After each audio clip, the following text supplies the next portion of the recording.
September 21, 2023. Pagbasa gikan sa Santos nga Ebanghelyo sumala ni Mateo.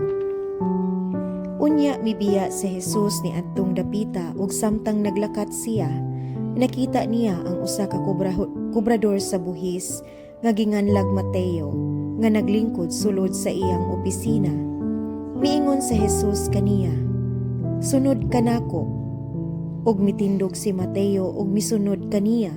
Samtang nagkaon si Jesus didto sa balay ni Mateo, may daghang kubrador sa buhis ug mga makasasala nga miduol ug misalo kaniya ug sa iyang mga tinun-an.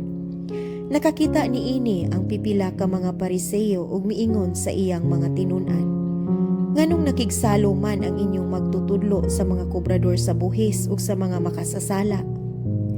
Nakadungog si Jesus kanila ug mitubag, "Ang mga tawo nga walay sakit wala magkinahanglag doktor, kundili ang masakiton ra.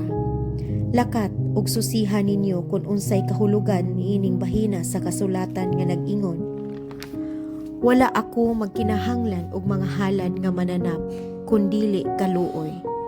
Kay wala akong mianhi aron pagtawag sa mga matarong, kundili sa mga makasasala." Ang Ebanghelyo sa Ginoo. Daygon ko ikaw, O Kristo.